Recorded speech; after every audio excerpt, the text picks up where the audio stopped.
And of course, the Europeans are always strong. Canoe sprint is widening its global reach, and it's fantastic to see more countries picking up gold medals and doing very, very well. So our next final, our next A final, will be the C2 Men's 500. We've got the Hungarians, David and Adam, coming off their golden Szeged, so I'm sure they would want to repeat that. Yeah, they will probably start favourite. Interestingly, though, the Italians, Craciun and Santini, they won the C2 1000 gold yesterday and looked very good. They've also previously, I think, if my research tells me correctly, they were good in the World Championships last year. I think they finished 5th at the World Championships, so not a bad form. The Poles, Kitewski and Zezula, they almost snatched gold. There they are there on the screen. They almost took the gold in Szeged, just beaten in the last 10 metres or so by the Hungarians, so I'm sure they'll be out to atone for that in front of their home crowd. Of course, the Italian combination, Cassidy and Carlo Tacchini, 3rd in Szeged, and the Fuchs brothers. Yeah. Martin Fuchs are coming off his win yesterday, so I'm sure he'd like another podium. Absolutely sure he would, and he told me earlier on the week, I was chatting to him, just how it's personal for, don't drink the water, Martin. Seriously, what are you doing, bro? Wants to lose some weight. Yeah, man, you don't want to get halfway through the race and nothing worse than getting 250 metres into a 500-metre race and thinking, ooh, better get to that line quick. What's going on at the back end? Anyway, so yes, he told me earlier this week just how the C1 is his big race. Obviously, that's his medal prospect, etc. But how the C2 is a personal thing for him because it's with his brother. Of course, his family. The name, the Fuchs family, is famous, and I think, Esther, you may know this. I think he's recently become a father. Yep, he has. Cutest little baby. Really? Yeah. Is there any other type? No. Never discount the French, Bart and Leonard. They will give it a bit of a shake, I'm sure. And the second of the Polish crews, Glasnow and Barniak, they were 7th in Szeged. There they are there. They were coming from lane 9, which we've already seen today. Is not a bad thing.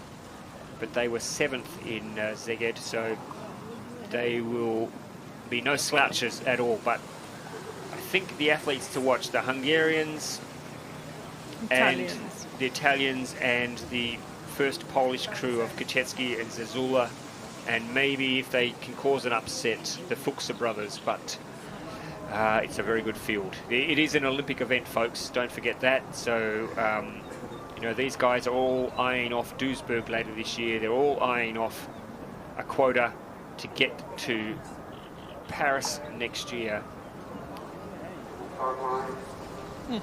Where's the African continental qualifiers, Esty? Do we know yet? At this stage, it sounds like it's going to be in Nigeria in November, but we don't know dates and everything. Anyway, you won't need to go to that because you would have already qualified in Duisburg. That would be cool. Yep, that's the goal. And we're underway here in the men's C2 500 final. Quite an equal start there. The Hungarians didn't have the best run out the blocks. And already they're a little bit behind the Chinese, who we didn't even mention in the preview, Lu and Jai, Bo and Jai, who have been racing together for a little while now, so they are used to each other. But let's have a look now. There are the Fuchs brothers, Peter and Martin. I think the Polish crew is also doing very well. The combination of Kitewski and Zezula. In fact, they may have a slight lead at the moment over the Chinese. The Hungarians leave themselves a little bit of work there at this stage. The Chinese looking like they're keen to match the women's results. Yep, so there is Zezula and Kitewski, silver medalists from Szeged. And the Chinese, Jai and Lu, sorry, also putting in a challenge, but it's Poland in front at the moment. The Fuchses are putting in a brave race as well in the middle of the field, but this is very close. It's a very close race. There's 5 or 6 boats in contention here. It's Zezula and Kitewski. The Hungarians have a little bit of work to do if they're going to get through here. They're now starting to put the foot down. They're starting to come through. The Italians also putting up a brave fight. Craciun and Santini, but it looks like it is the Hungarian combination of Kitewski and Zezula You can hear the home crowd willing them on. The Italians, Cassini and Tacchini, are coming through as well, though. Very strong there. In fact, the Poles are going backwards. It's Cassini and Tacchini, the Italians, in lane 2. This will be a huge boil over. I know they are third in Szeged, but this is a big result for Cassini and Tacchini. They're going to take the gold. Lane 1, the Ukrainians, Vergeles and Rybachok, taking silver. What a race for those young boys. And Tacchini is, I don't know who he's telling to be quiet, but he's telling maybe the Polish crowd. He's just doing the shh. You can do that. Winners are grinners, Esty. You can do a bit of showmanship maybe, but I'm too shy to do that. I'm looking forward to the day I'm going to call you winning the gold and seeing your post race celebration. But look at, that means a lot, I know, for Carlo Tacchini. He's been paddling for so many years now. He was there paddling when Sebastian Brendel was at his very, very best. He was there when the Brazilians started to come through and trying to keep up. So he's always sort of been operating in the shadows of these great athletes.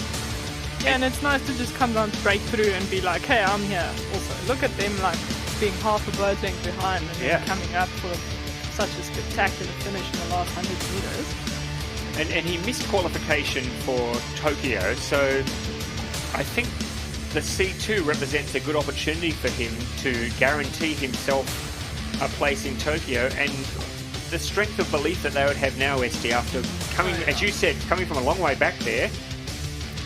Look at that finish. That is a really strong final 200 metres. Let's see who got third. I think it was the Poles. I think it was the Poles. The Italians came through strong, but just not enough space. Goodness knows what happened to the Hungarians. They were finished second to last, so not a good race for the Hungarians after their surprise gold medal 2 weeks ago. But I'm pretty happy. I'm really happy for this Italian combination. Absolutely. You can see the elation on his face. Tacchini, what are you telling you to be crazy? Maybe he's talking to you and me, Esty. Maybe. He's telling us to be quiet. Maybe. I'll have a word to him afterwards and find out. Oh, that's fantastic. Yeah. It's nice to see such. I'm looking forward to hearing what they've got to say. It'll mean the world to them. Don't pull my hair out. Just checking to make sure it's real hair. Is this your hair, bro? It's so strong. It's so bushy. All right, let's have a listen to our gold medalists from Italy.